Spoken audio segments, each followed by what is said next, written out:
Amém. Pode dar um pouco mais de volume, porque a maior altura que eu falo é essa aqui. E se alguém puder... agora ficou bem mais romântico, né?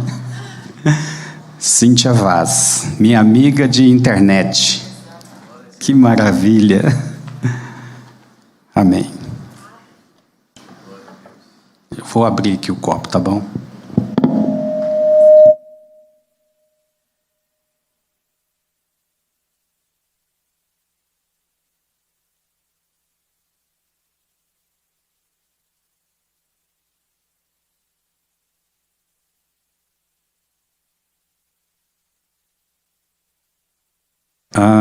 Eu sou o pastor Eliel, sou pastor da Igreja de Deus em Colorado do Oeste, em Rondônia. Uma igreja cheirosa, uma igreja maravilhosa. E eu convido a você a abrir os seus braços e receber o abraço da Igreja de Deus em Colorado do Oeste. Amém? Me sinto um pouco dolorido em falar da igreja de Colorado do Oeste, porque eu estou vivendo um processo que eu não pensava que ia doer tanto depois de... Eu estou com 27 anos de idade e 30 de Rondônia, não é? Então, eu estou vivendo um processo de... Por causa da demanda da missão, por causa de questões de campo, é tanto trabalho que eu estou num processo de ter que entregar a igreja nos próximos meses para assumir somente a questão do campo transcultural. E esse negócio é muito difícil, pastor, é muito difícil. Eu fui descobrir que eu amo muito mais a igreja do que ela a mim. Eu sei que eu vou sofrer muito mais por ela do que ela por mim. A igreja é assim, não é? Que coisa interessante. A minha esposa, a Meire, está em Trindade. Veio um grupo da missão para estar dando um curso de cura da alma em Trindade, e ela está lá já tem uma semana. Eu sei que ela está lá assim, morrendo de saudade de mim, porque não deve ser fácil, né, ficar longe de uma criatura como eu. Não deve ser fácil.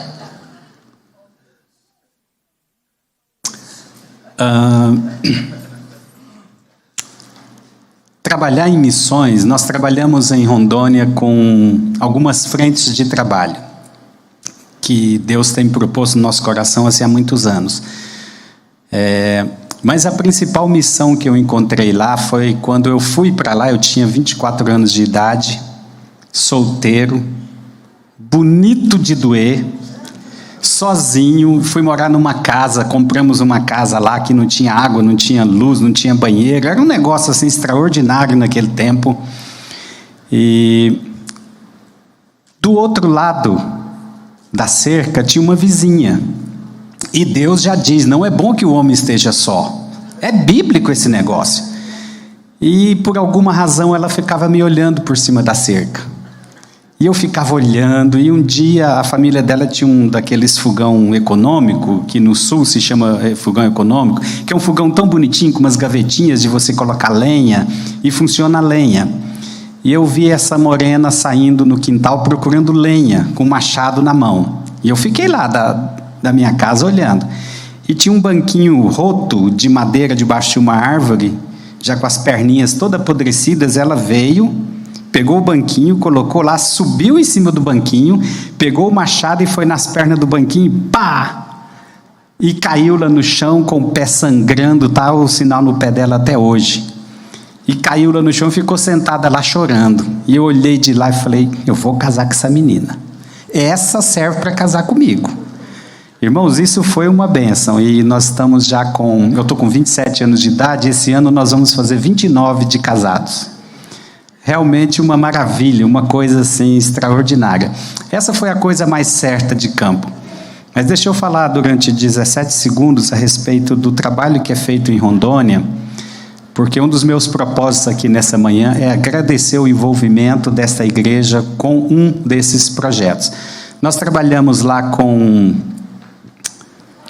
duas frentes de trabalho assim, com missões muito intensas. Umas são os que nós chamamos de projetos sociais, que deixa eu falar do projeto que se chama Projeto Cidade Refúgio, em Colorado, mas não tem nada a ver com o Projeto Cidade Refúgio da BASC, é uma coisa, a coincidência é só o nome. Me refiro a um projeto organizado, abrangente e permanente que envolve famílias em situação de risco, né, focando crianças, adolescentes, mulheres, por enquanto. Estamos abrindo também para homens. Então, é um lugar que nós temos com salas de aula, com cozinha e com uma equipe de trabalho muito bem organizada e que nós oferecemos cursos de pintura em tela, pintura em tecido, desenho italiano e mais alguns. E não é um trabalho de igreja, é um trabalho voltado para a comunidade, voltado para fora. Passa pelas nossas mãos agora pós-Covid, né, pós-pandemia, está passando cerca de 120 pessoas por semana nas nossas mãos. Isso envolve assim, muita organização, parcerias com as entidades públicas afins e tal e tal. É um projeto assim, realmente maravilhoso que tem o foco da evangelização. É muito interessante. Viu, Cíntia? Esse negócio é muito bom, é poder puro. E esse projeto funciona em Colorado do Oeste, com o nome Cidade Refúgio, funciona em Cerejeiras, com o nome Anastácias, que é um projeto bem mais audacioso, bem maior do que o em Colorado. Estamos abrindo em Pimenteiras do Oeste, lá se chama Projeto Rede. Estamos indo para o interior do Sergipe, lá ele se chama Pé na Rua. E estamos indo para o interior do Ceará, lá ele se chama Projeto Jangada. Esses estamos estudando, já adquirimos algumas coisas lá e tal. E o meu sonho é também levar para o centro-norte de Moçambique. Já estamos caminhando para essa direção lá. A outra face da missão lá é o que nós chamamos da missão transcultural, que envolve a questão indígena e a questão dos ribeirinhos. Esse é um foco, um braço da missão assim que é trabalho e sonho e estudo para o resto das nossas vidas. Envolve muita coisa. O envolvimento da igreja aqui tem sido especificamente com o barco Boas Novas, que é o local do nosso trabalho geograficamente, é o rio Guaporé, que divide o estado de Rondônia com a Bolívia. Então, é uma região assim, de muita beleza, de fauna, de flora, e a maior beleza está nas comunidades, nos povos que habitam essa fronteira. Nós temos atingido uma certa distância, onde nós estamos plantando a igreja, já em fase assim, bem avançada, que é na comunidade de Remanso, na Bolívia, na margem boliviana do rio, onde nós já temos 2 missionárias vivendo lá. Eu creio que elas vão ficar por 1 ano e meio a 2 anos. Elas estão lá tem pouco mais de 30 dias. Lá nós construímos uma casa, compramos uma terra, construímos uma casinha, estamos agora construindo um templo, mas já tem muito tempo que a gente trabalha lá. É uma comunidade que tem mais ou menos umas 400 famílias, então tem menos de 1000 pessoas. É a maior de todas as comunidades. Normalmente a comunidade ribeirinha ela é bem pequena. Então lá nós desenvolvemos um trabalho com crianças que é algo assim extraordinário. Você faz assim, você junta 100, 150 crianças e é um trabalho assim muito intenso. E também é o trabalho com mulheres. Há alguns aspectos assim do trabalho com ribeirinho que não dá tempo da gente falar aqui porque é muito complexo, né? Mas envolve a questão de cultura, envolve a questão dos ciclos sociais, envolve as questões de tensão social que existe entre o povo ribeirinho, né? Por exemplo, a questão da bebida alcoólica, a questão do bolo. Bolo é uma mistura de bicarbonato com folha de coca que eles mascam o tempo todo. Fica assim, ó, os dentes ficam verdes. E isso vicia. Então, é uma prática de quase todos os homens e mulheres da comunidade ribeirinha. Então, ao inserir o evangelho, você leva isso em conta. A prostituição envolve uma série de coisas em relação à comunidade ribeirinha. Agora, por outro lado, é um povo bonito, é um povo maravilhoso de se trabalhar. E o outro aspecto são os povos indígenas. Nós estamos envolvidos com 2 etnias, e eu gastaria aqui muito tempo para falar da questão indígena. É bem complexo, é bem interessante. Nós trabalhamos com o povo Suruí, que é uma igreja indígena, que eu quero dizer que a igreja indígena não é uma igreja batista, igreja de Deus, Assembleia de Deus que está lá. É uma igreja evangélica indígena, autóctone. E o nosso trabalho com eles é uma assessoria. Eu não mando nada lá, eu só obedeço. Não é? E é bom você obedecer na aldeia. É muito bom você obedecer. Então, esse trabalho já tem alguns anos, nós estamos bem avançados também no propósito de tradução das escrituras para a língua materna, que é o Tupi-Mondé, e estamos também envolvidos com um outro povo para dentro da Bolívia, num território muito melindroso, difícil acesso, que é a comunidade de Pica-Flor, do povo Guaraçuê, que é um povo de uma etnia que está se perdendo, uma etnia que já perdeu praticamente o idioma, perdeu muito da cultura, e nós estamos, por um mandado específico de Deus, nos envolvermos com eles. Então esse basicamente é assim, o panorama do trabalho que nós fazemos em Rondônia. O Barco Boas Novas é o nosso meio de transporte. Por exemplo, para Remanso, a única maneira de se chegar é por água. Então, de Pimenteiras do Oeste, que é a última cidade onde tem a igreja, onde está a base da missão, até Remanso, para descer o rio, a gente gasta de 10 a 12 horas. Para a viagem de volta, entre 20 e 25 horas. Então, uma viagem para lá, só na estrada, você já fica 3 dias. Na estrada, assim, no rio, né? É claro que é lindo o rio e tal, mas tem muriçoca, tem cobra, tem sapo, tem jacaré, tem todas essas coisas, né? Mas isso a gente tira de fininho. Para terminar isso aqui, para a gente ir no texto, daqui, dia 8 de julho, a gente começa lá um projeto de férias para missões. Ainda tem vaga. É um projeto voltado para jovens e adultos que queiram ter uma experiência de curto prazo em relação ao campo. Você não vai viver tudo que se tem para viver em termos de campo transcultural em 17 dias, mas você vai ter uma experiência de impacto de curto prazo para que você volte e sirva melhor na sua igreja e possa ser um mobilizador de missões com muito mais autoridade, ou semear uma contenda no seu coração para que ao ir você olhe aquilo e fala: uau, eu não posso mais viver sem esse negócio. Deus me chamou para olhar por cima dessa cerca aqui, para poder pescar o seu coração e trazer você para campo transcultural. Então nós vamos trabalhar esse ano na aldeia, e depois vamos trabalhar no projeto Cidade Refúgio apenas por 2 dias, e depois vamos descer o rio e trabalhar em Remanso. Isso vai dar uma experiência assim, de curto prazo, não é? Se eu fosse você, eu não ficava de fora, ainda tem vaga, procure o pastor Ricardo Spurling, brasileiro, e veja como é que você faz para participar. Ele sabe tudo da missão. E agora, hein? Mas é mais ou menos isso aí, viu? É um desafio que eu lanço aí diante da igreja. Começa dia 8 de julho, você tem que estar lá. Então você tem que sair daqui no dia 6. E no dia 25 lá você está liberado para vir embora. Tá bom? Capítulo 10 de Romanos. De Atos.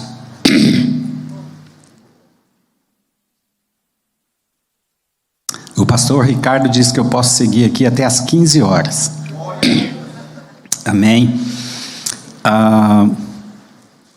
Os cultos na aldeia, eles são longos. O indígena não tem a preocupação de tempo que nós temos. Então vamos fazer um culto indígena aqui. Tá bom? Capítulo 10 de Atos, eu quero compartilhar algumas coisas, trazendo à igreja uma reflexão e procurando trazer um viés da chamada, da vocação de Deus para as nossas famílias, da vocação de Deus para as pessoas que compõem as nossas famílias. Esse texto começa com Pedro saindo do nicho de Jerusalém e seguindo um rumo assim meio que gentílico, andando por umas terras por onde ele ainda não era acostumado, saindo precisamente daquele nicho dos judeus, e isso vai custar muito caro a Pedro. E ele vai passar por ele vai curar um homem chamado Enéas, depois ele vai passar por aquele processo onde ele ressuscita Dorcas, a Tabita, e aí depois de fazer tudo isso, de arranjar toda essa confusão abençoada, ele vai para a casa de Simão, o curtidor, numa praia, possivelmente para dar uma descansada, não é? Então vamos orar. Incline a sua cabeça. Senhor, na Tua presença nós estamos aqui neste momento, prosseguimos na presença do Senhor. Eu coloco a igreja presente aqui hoje, diante do Teu altar. A Tua palavra, Senhor, que é tão boa, tão preciosa, e eu venho pedir que o Espírito Santo nos conduza, que o Espírito Santo venha falar ao coração da igreja, que o Senhor seja mais uma vez bondoso e gentil conosco ao nos dar a palavra do Senhor, e que ela seja para a edificação da igreja, em nome de Jesus. Assim nós oramos e eu te agradeço por este privilégio, em nome de Jesus. Amém. Amém. Então Pedro está na casa do Simão, o curtidor. Pedro era corajoso. Lá perto da minha casa tem um curtume. A coisa não é brinquedo, né? Morava em Cesareia um homem de nome Cornélio, centurião da corte chamada italiana. O texto começa com uma coisa peculiar ao reino de Deus. O reino de Deus identifica você. O que define você é o Evangelho. São princípios do reino de Deus. O Evangelho define o que você é. É interessante como nós às vezes nos definimos. Eu sou fulano de tal, eu sou isso, eu sou isso. Porém, o que define você é o Evangelho. Se você presta ou não presta, se você é ou não é, o que você realmente é na sua essência, o Evangelho define isso em você. O reino de Deus nos define. Algumas coisas no reino de Deus são assim, extraordinárias e ao mesmo tempo muito dolorosas. O Evangelho é absurdamente simples. O Evangelho é absurdamente a mesma coisa há 2000 anos. Ele não muda, ele não sofre alteração nenhuma e ele nos define. O reino de Deus tem algumas colunas que são imutáveis. E o que o reino de Deus nos define é que ele nos coloca diante dessas colunas e ele vai nos alinhar com elas. Ou nós vamos bater de encontro com esse reino.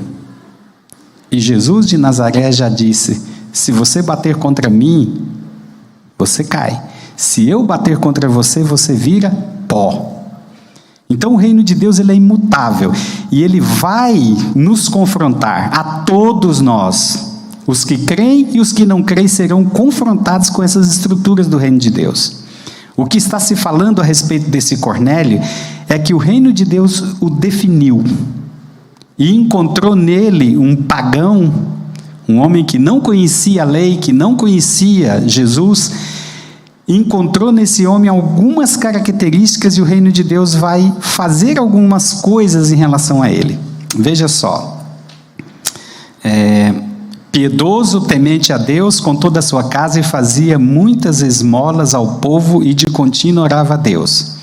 Aqui alguns elementos importantes, né? O reino define e a partir daqui ele vai começar a organizar esse sujeito. Partindo de um elemento, a oração. Ele fazia contínuas orações a Deus. O problema do chamado, o problema da igreja é que ela ora. Você quer ter problema? Você quer ver as coisas começarem a se complicar diante de você? Vai orar. Um dia lá no culto da Igreja de Deus de Colorado do Oeste, no culto de missões, a igreja nossa ela é profundamente envolvida com missões. A irmãzinha chegou lá na frente e começou a falar sobre a Coreia do Norte, e foi falando, e aquilo começou a comover a igreja, e ela chamou a igreja para orar. Eu levantei, fui lá para frente e falei: epa, vocês vão querer orar pela Coreia do Norte porque vocês estão emocionados? Vocês querem orar pela Coreia porque estão emocionados? Espere um pouco. Todas as vezes que eu me arrisquei a orar por alguma coisa, Deus olhou e falou: a resposta está aí. Se a igreja começa a orar por missões, começa a orar pelo alcance dos povos não alcançados, fatalmente Deus vai começar a levantar dentro da igreja pessoas, vai começar a apresentar os caminhos de envolvimento, e isso vai mexer com as estruturas da igreja. Todas as vezes que alguém cometeu a doideira de convidar Jesus para entrar na sua vida ou para entrar na sua casa, você viu a bagunça que Jesus aprontou na vida dessa pessoa?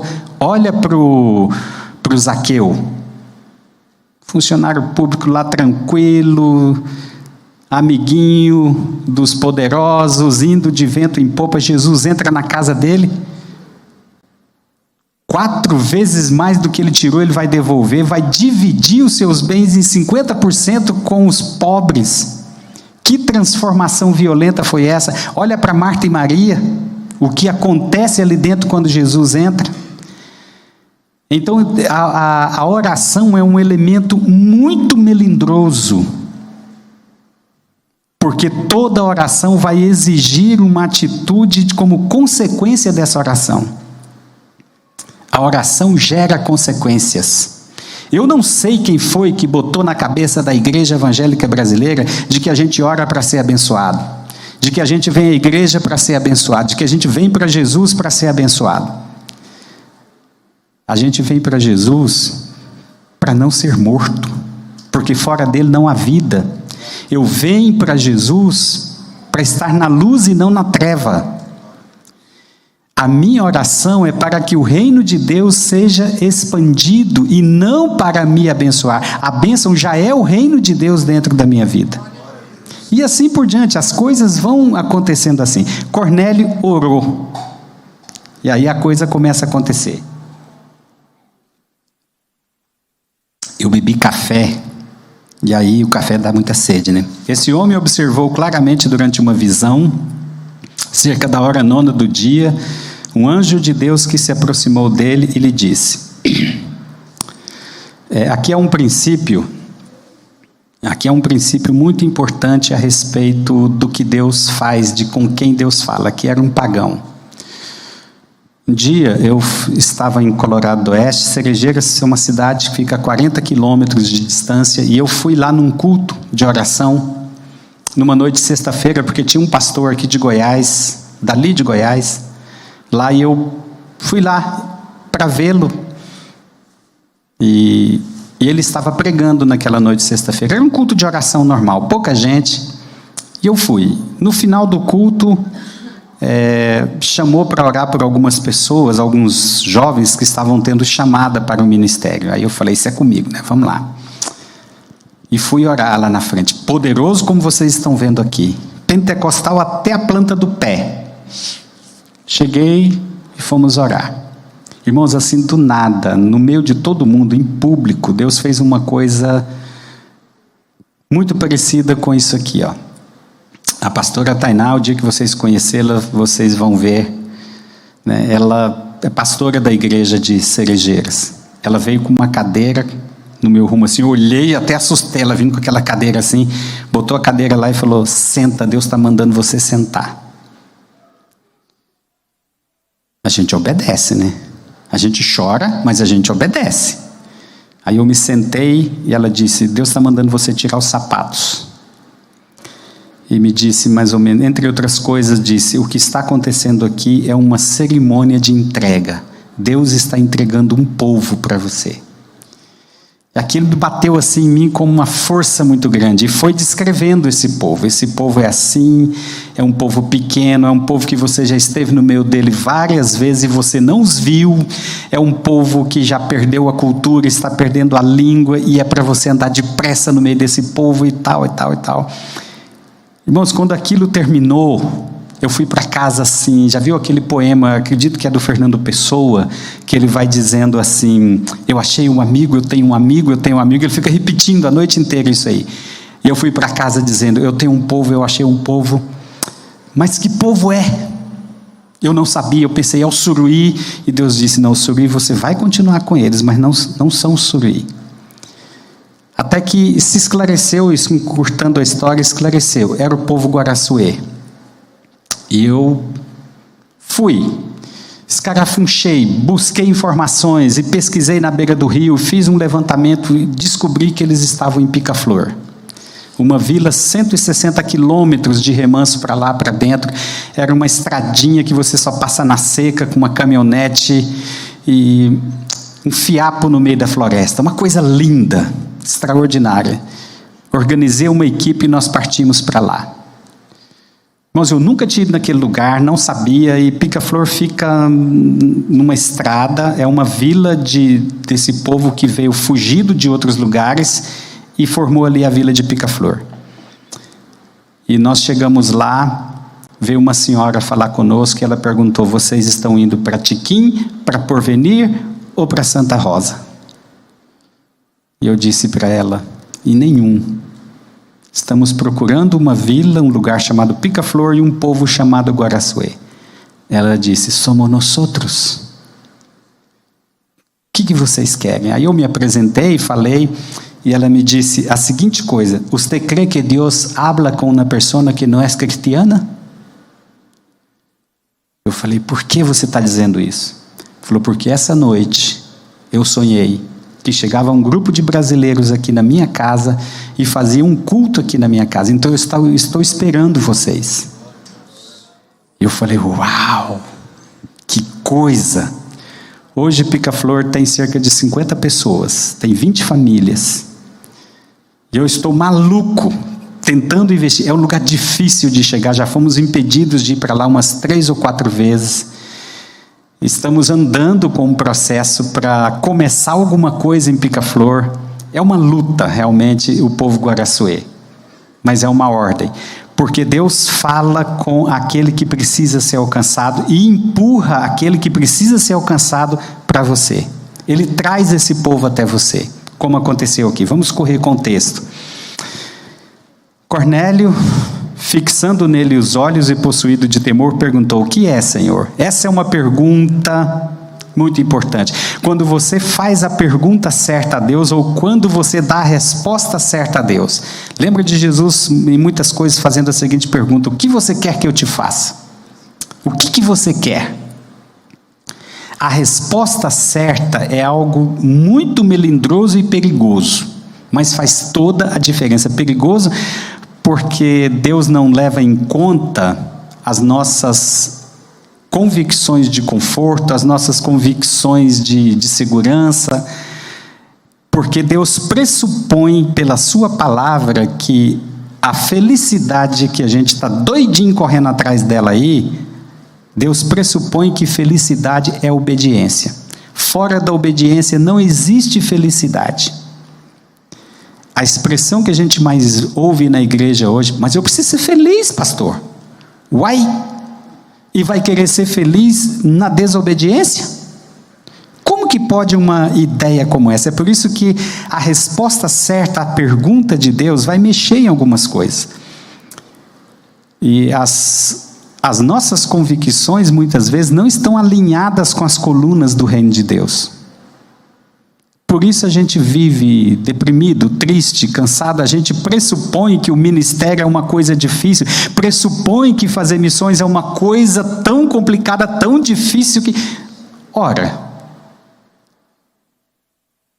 eu lhe pergunto, eu te pergunto, qual é mais difícil? É ir ou ficar? Qual é mais difícil? Depende do direcionamento que Deus deu, depende da vocação que Deus deu. Se ficar é em obediência àquilo que Deus plantou no seu coração, então para você ir é difícil. Mas se ir é o que Deus plantou em você, ficar para você está na desobediência, então é problema. Não é? Então vamos seguindo. E o anjo lhe disse, as tuas orações e as tuas esmolas subiram para a memória diante de Deus. Olha só, as suas orações, a consequência que vem da oração.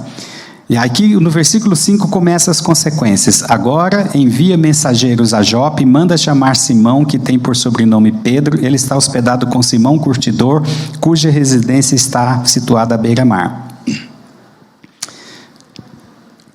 O anjo enviado aqui pelo Senhor pega as orações e o trabalho que são as esmolas de Cornélio e organiza isso. Como essa palavra é importante, como isso é maravilhoso.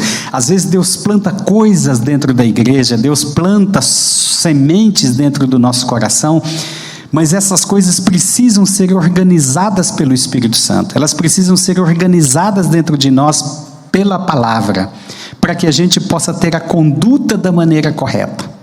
O campo é um lugar muito fácil de você cometer loucura se você não estiver lá pelo motivo certo. Por exemplo, estava na beira do rio, e Deus faz essas coisas com a gente de vez em quando.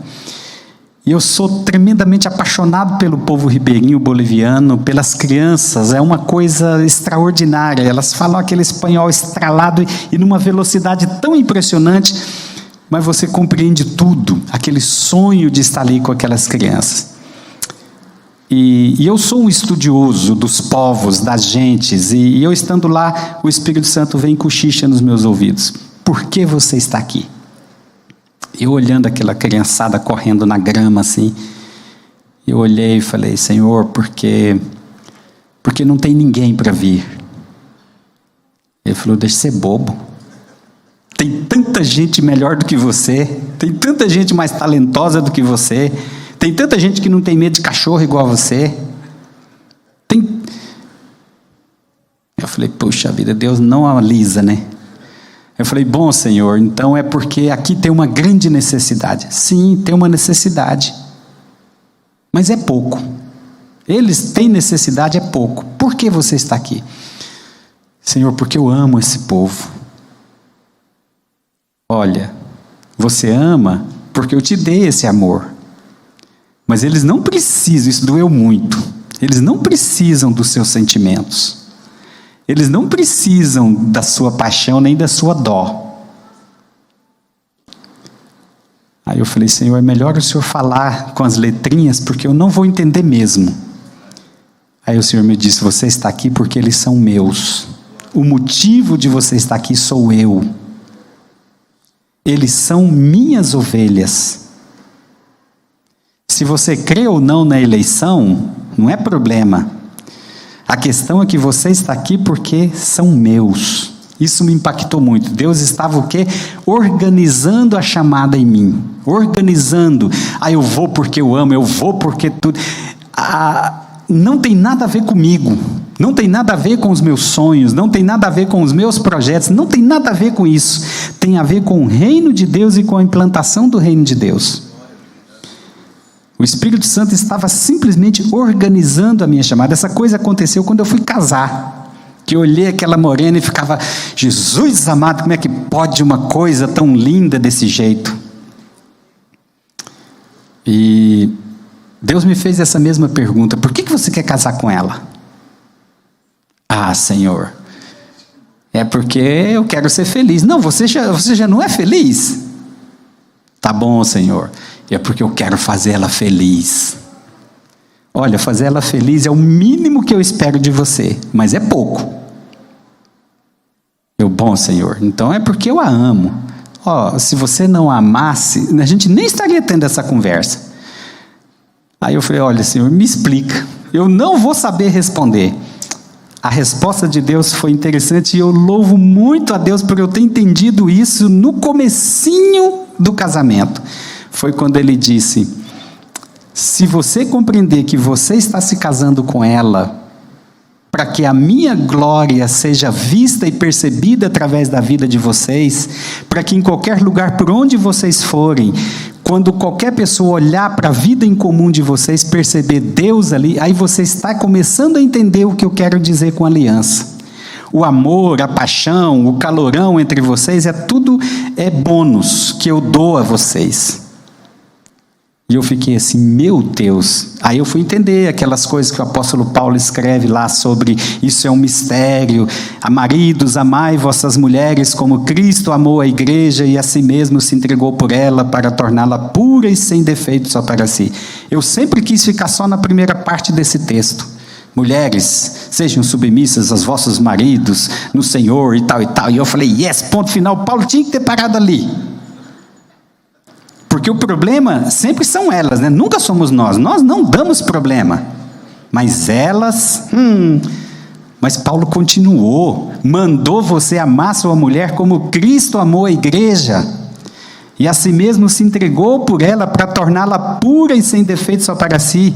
E eu lhe pergunto, onde você já viu Cristo ofender a igreja? Onde você já viu Cristo machucar a igreja? Onde você já viu Cristo ser grosseiro com a igreja? Aí eu falei, meu Deus, pastor Ricardo, nós estamos no sal. A nossa missão não é brinquedo, irmãos. E aí se abre muitas coisas. Esse texto em campo de missões, em relação a famílias indígenas e tal, irmãos, esse negócio é muito profundo. Mas vamos seguir o texto aqui, né?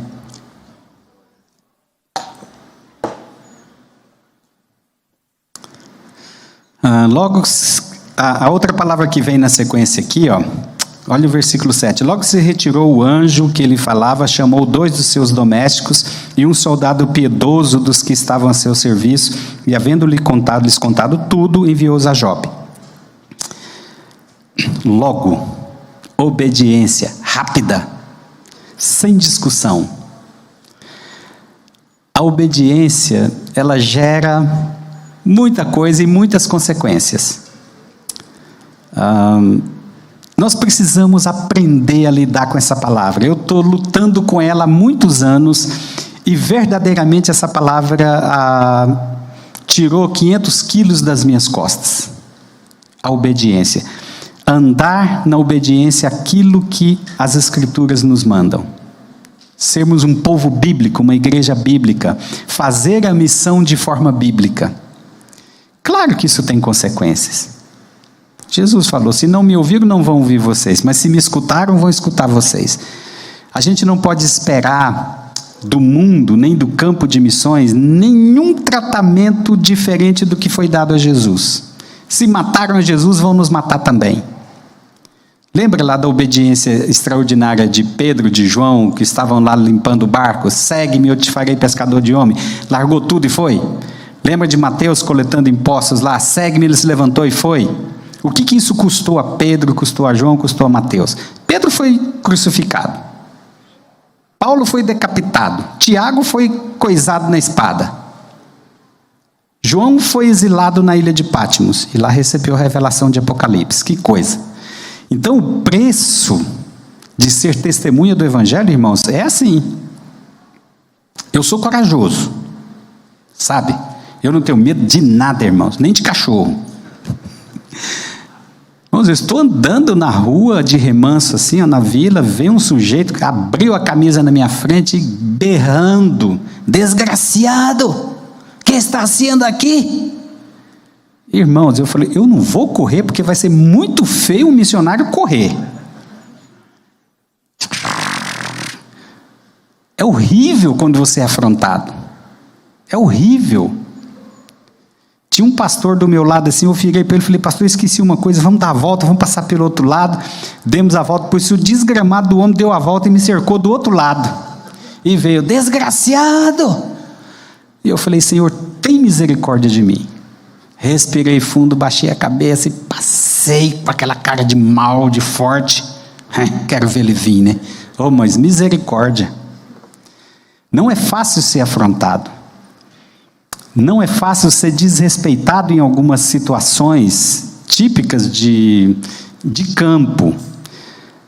Mas o princípio é a obediência. A obediência te leva a frutos e te leva a problemas que têm que ser enfrentados de maneira natural, porque elas são bíblicas. A Bíblia não nos tira dos sofrimentos, a Bíblia não nos isenta das tribulações. Isso é bom demais, mas vamos seguindo.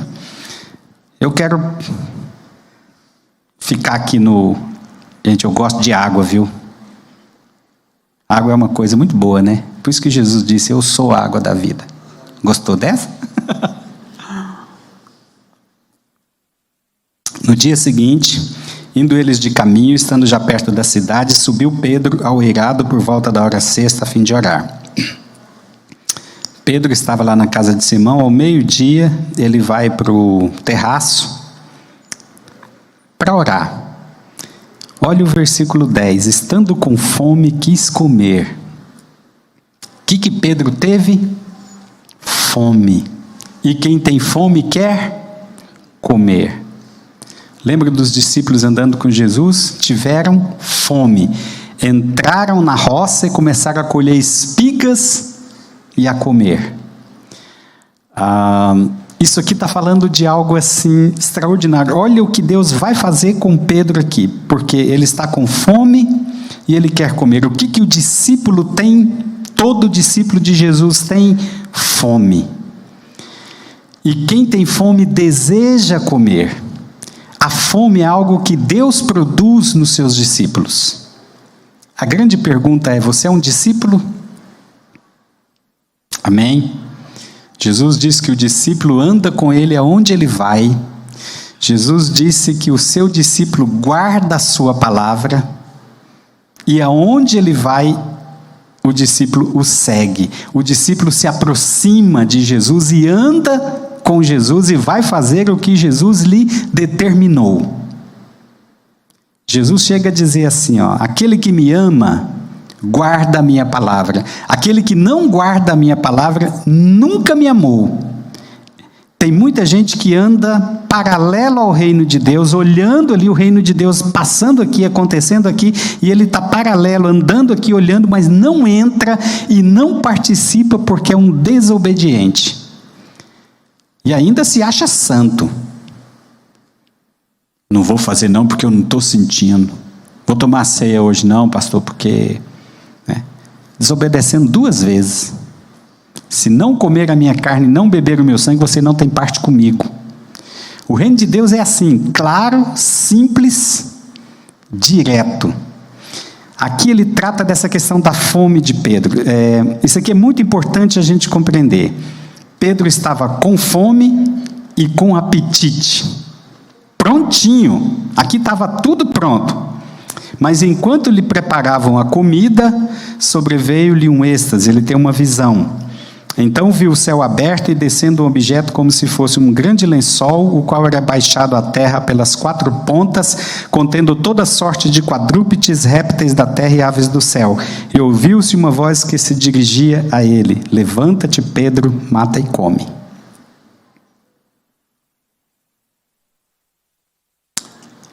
Às vezes Deus planta fome no coração das pessoas, no coração da igreja, e ela deseja comer, mas é preciso haver uma ordem nesse negócio.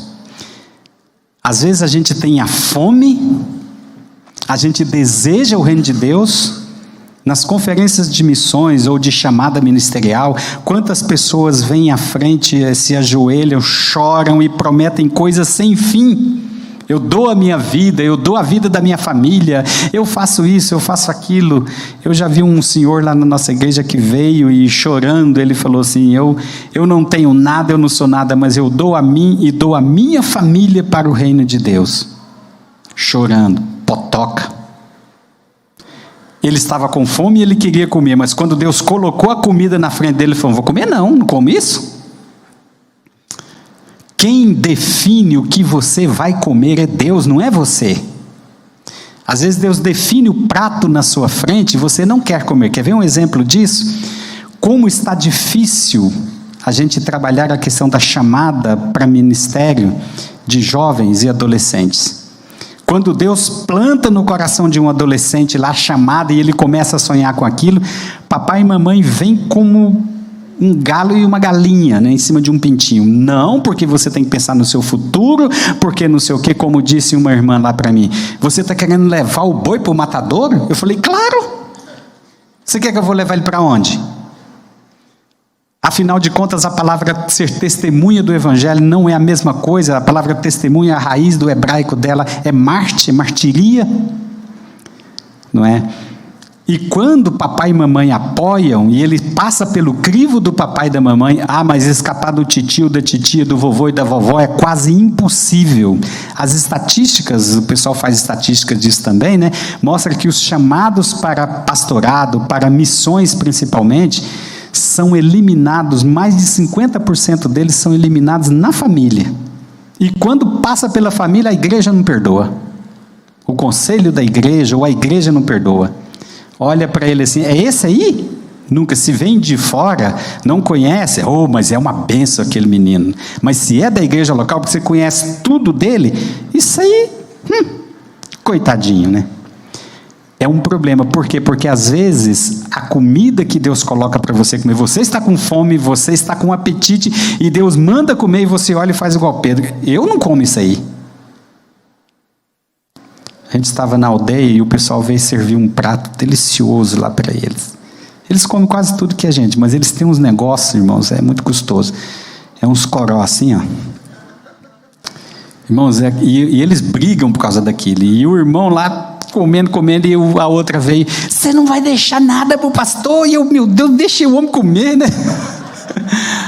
E a Meira é igual a avestruz, a Meira come qualquer coisa, ela não tem essas dificuldades que eu tenho.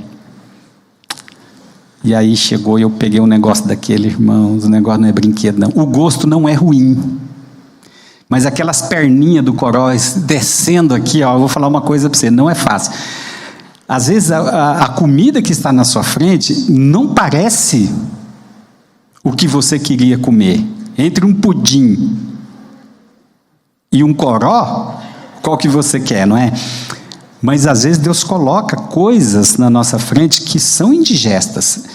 Tem uma coisa que eu não gosto na Meire. E eu fui descobrir que, lidando no campo, tanto no indígena quanto na África e tal, eu descobri umas coisas muito boas. Tem missionário que presta e tem missionário que não presta. Tem missionário que sabe o que está fazendo, tem missionário que não tem ideia do que ele está fazendo. Tem 30 anos que o dito curso está lá, ele não entendeu nada. Isso é comum. Mas tem umas coisas no campo que elas são melindrosas, irmãos. Elas são meio perigosas. E aí, para onde você recorre? Para a esposa. Eu fui descobrir que todos os que prestam têm uma mulher parecida nela. Você chega lá e fala para ela assim, olha, tem um negócio assim e tal lá, eu estou meio receoso, eu estou achando que esse negócio não é muito bom. Aí você fala, o que você está esperando ouvir? Não vai mesmo não, maridinho, vai não, esse negócio, né? Deus não mandou você ir, não? O que você está fazendo? Você não tem coragem, não? Você quer que eu vou no seu lugar? Meu Deus do céu! Eu falei, mas que coisa! Por que elas têm mais fé do que a gente? Eu não gosto disso. Porque, rapaz, você chega lá, você nunca foi naquele povo, aí você fica com medo, porque tem uns elementos de cultura, tem um monte de coisas, os espíritos, mas não sei o que, você fica quietinho. Eu sou tímido. De repente eu olho e digo, cadê a Meire? Já sumiu. Aí já volta, tem isso, tem aquilo, vai lá. Mas que coisa! Não é? Às vezes a comida que Deus coloca para você vem com uma ordem, levanta, mata e come. A gente não tem que questionar, a gente tem apenas que engolir. Pedro replicou, de modo nenhum, Senhor, porque jamais comi coisa alguma comum ou imunda. De modo nenhum eu vou fazer isso. Isso se repete por 3 vezes. É lógico que aqui, o contexto aqui, o que está acontecendo aqui, Deus está falando para Pedro que vai colocar diante dele um povo. Pedro não estava orando? Ele está dizendo, eu vou colocar diante de você um povo que Pedro não queria trabalhar com esse povo, porque era gentios, porque isso ia trazer muita confusão para Pedro, como trouxe. Ele vai ser chamado lá na supervisão nacional, o supervisor Tiago lá, né, que era o supervisor nacional de Jerusalém, vai chamá-lo, vai ter uma reunião, vai repreender a Pedro e vai passar cotó por causa dessa obediência dele aqui. Porque Deus estava mandando ele comer uma comida que a igreja dizia para ele que ele não podia comer. Eu entendo isso perfeitamente, irmãos. E o que eu acho interessante é que o pagão lá, o Cornélio, não teve dificuldade nenhuma de obedecer. Pedro, que era o apóstolo, teve dificuldade. Deus precisou insistir com ele 3 vezes para que ele obedecesse o que o Cornélio, o pagão, já tinha obedecido da primeira vez. Cornélio podia ter questionado, mas eu preciso.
Essa coisa chamada coragem, é uma palavra muito boa.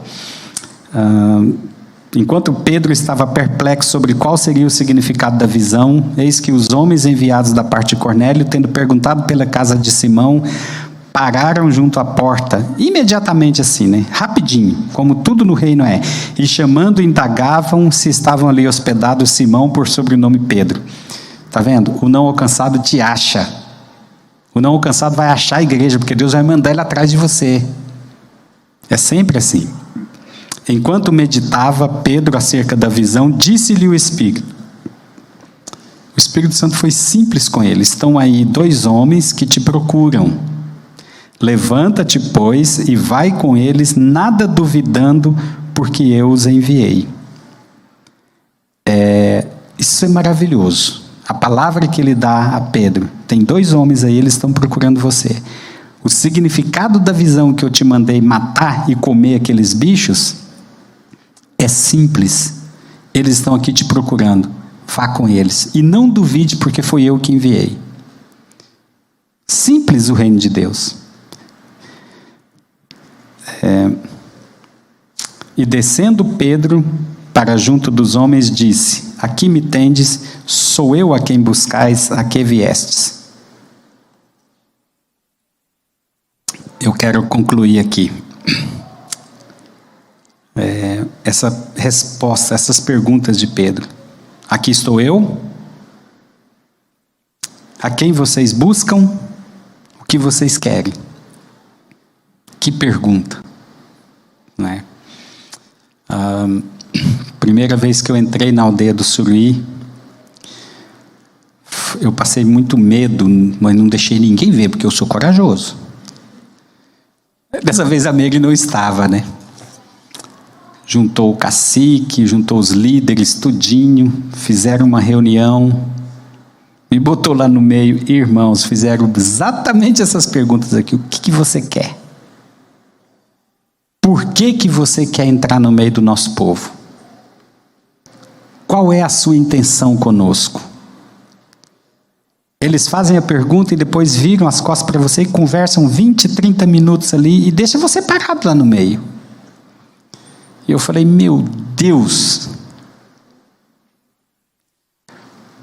Mas eu tinha uma convicção. Deus me mandou, então eu estou aqui. Com os Guaraçuê foi mais ou menos a mesma coisa.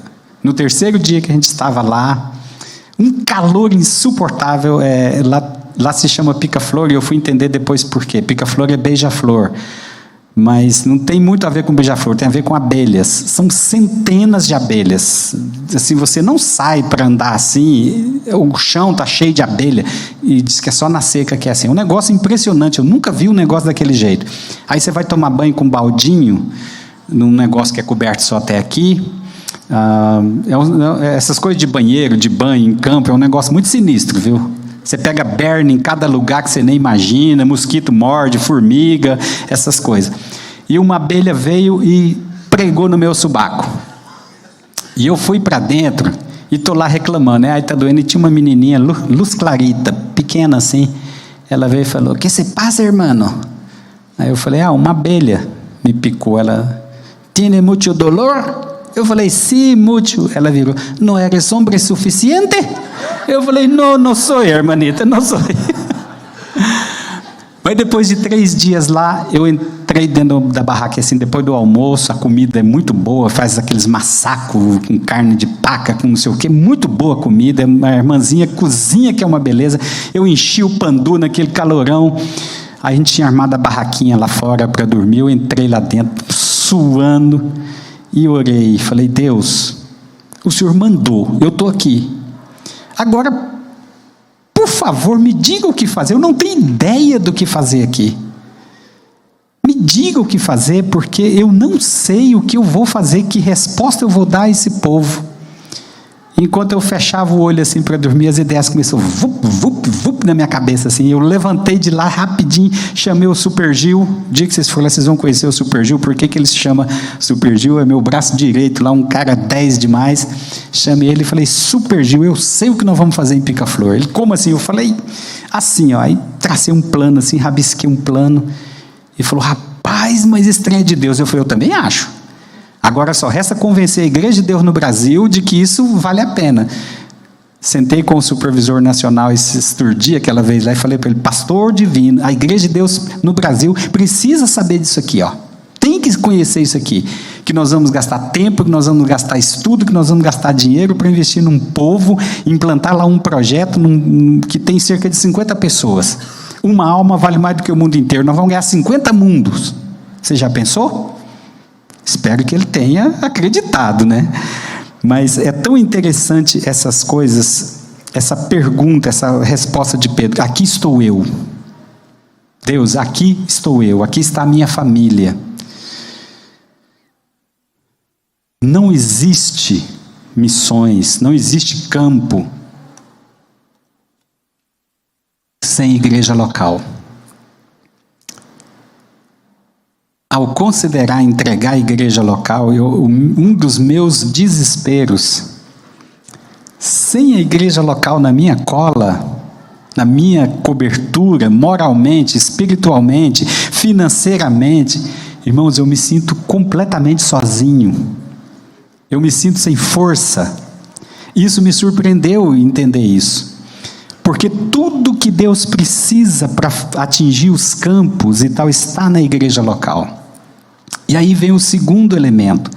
A igreja local é composta de família. Marido, mulher e filhos. Irmãos, como esse negócio é importante, como isso é libertador. A gente simplesmente compreender que as famílias é o grande plano de Deus na questão das missões mundiais, do alcance dos não alcançados. Passa aí pelo papai, pela mamãe e pelos filhos. Não importa a idade. A minha filha caçula, Débora, tem 1 mês e pouco, eu deixei ela lá em Boa Vista, em Roraima, porque ela disse, eu vou estudar antropologia para fazer o que você não deu conta. Eu chorei tudo que podia chorar lá naquele aeroporto de Boa Vista. A gente chora, mas a gente obedece. Ela tem uma doença crônica nos rins. Isso me preocupou muito, e Deus falou, deixa de ser bobo. A chamada inclui as suas doenças, inclui os parentes complicados que você tem. A chamada inclui todas essas coisas. Quando fala assim, eu posso obedecer, eu não posso... A dor está inclusa na chamada, a doença está inclusa na chamada. O parente complicado está incluso nessas coisas todas. Isso não é desculpa. Deus, no reino de Deus não existe possibilidade do não ou do eu vou pensar. Eu não sei quem que nos ensinou, não sei de que gaveta do inferno tiraram a ideia de que Deus nos dá uma ordem, de que Deus nos chama, e eu paro e falo assim, eu vou pensar e dentro de 30 dias eu dou uma resposta para Deus. O eu vou pensar ou não é desobediência. Deus não é democrático. Democracia, governo do povo, pelo povo e para o povo. Uau, que coisa, não? Do povo, pelo povo e para o povo. Mas Deus não é democrático. É de Cristo, por Cristo e para Cristo e tudo por Ele. Todas as coisas. Então, Deus não nos dá essa coisa do livre-arbítrio conforme às vezes a gente acredita. O não é desobediência. Para o ímpio é assim, não é? Por que para nós você acha que é diferente? Ele tem opção? Ou ele recebe Jesus, ou ele está no inferno, não é? Conosco é a mesma coisa. Ou obedecemos ou estamos fora do reino pela desobediência. E aí é assim. E a perspectiva da inclusão da família, da inclusão das nossas limitações no campo é muito interessante. Quando eu descobri que estava com diabetes, eu estava aqui em Brasília. Foi um negócio muito esquisito aquilo. Aí alguém falou assim, e agora? Eu falei, boba dela. Agora ela vai ter que entrar na minha mochila, vai ter que ir comigo para a aldeia, vai ter que ir comigo para o Ribeirinho, vai ter que ir comigo para a África. Problema dela. Eu não tenho nada com isso. Se ela acha que ela vai me atrapalhar, ela se enganou. É claro, eu não vou mais levar a rapadura. Rapadura no campo é bom demais, irmãos. Aquele trem é de Deus. Pé de moleque, não vou mais levar. Mas vou comer outras coisas. Rapadura pode, né? Eu descobri uma coisa, que se você comer escondido atrás da porta, não tem problema, que o sangue não vê. Não vê. Eu vou para trás da porta e como escondido. Mas essas coisas, irmãos, são assim. E inclui os seus filhos. Eu não sei, a gente casa, a gente se apaixona por uma guria, né? Você se apaixonou por uma guria, ou você se apaixonou por um guri, casou, teve filhos, veio aqui, consagrou a criatura ao Senhor, e aí depois fala, agora eu não posso trabalhar para Deus porque eu tenho um filho pequeno. Uai! E desde quando criança não está inclusa no chamado? É lógico que você não vai ter a mesma liberdade, você vai ter adaptações a se fazer, mas inclui, o filho não é empecilho. Eu não sei por que os crentes de hoje acham que os filhos são pedra de tropeço. Rapaz, isso é desobediência. Você não vai derrubar eles em cima do barco como eu derrubei os meus, né? Bateu numa pedra, irmãos, eu não gosto de lembrar daquilo. Mas os filhos, quando eles crescem dentro dessa perspectiva da obediência, eles aprendem esse destemor em relação ao campo, em relação, no geral, pelo reino de Deus. Amém? Que Deus abençoe a igreja. Falta 30 segundos, pastor. Nós somos fiel no horário. Que Deus abençoe a igreja. É um prazer muito grande ter estado aqui conhecendo a igreja do Vinícius Pires, Vitor Pires, Vicente Pires, né? A igreja VIP, é só falar igreja VIP. Eu só estou com Vitor Pires, Vinícius, Vitor, que é Vicente Pires. Que tem sido um prazer, né? Eu conheci o pastor Ricardo há uns meses atrás, e desde então a igreja aqui tem estado envolvida conosco lá no Barco Boas Novas, e eu estendo o convite para que vocês vão lá passar uma temporada, vamos lá conhecer o Guaporé. Nós estamos planejando uma coisa, pastor, só entre nós aqui, tá? A igreja não pode ouvir. Estamos querendo planejar, mas a dinâmica está difícil conseguir isso.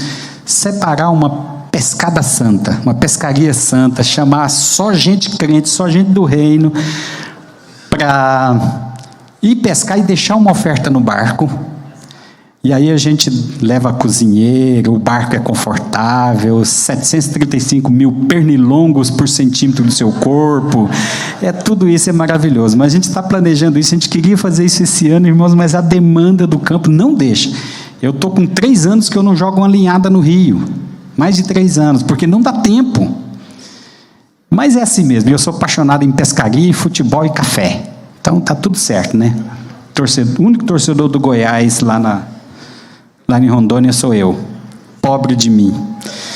Então, irmãos, fica aqui o meu agradecimento à igreja, o envolvimento da igreja em relação à obra do Barco Boas Novas, e que vocês estejam orando por esse projeto, estejam orando pela igreja de Remanso que está nascendo. A gente quer em 1 ano deixar essa igreja com uma liderança nativa, alguma coisa assim. Está lá a Michele e a Priscila, 2 moças solteiras. Elas sofreram muito no primeiro mês. Eu fui lá e falei: vocês querem ir embora?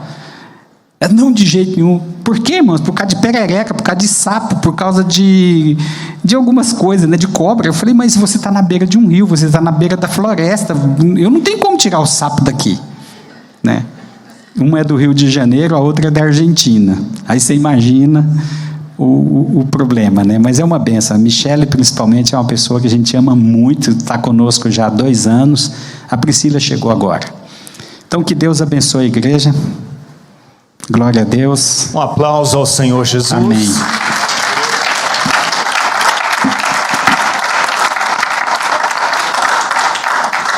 Deus abençoe, Bispo Eliel.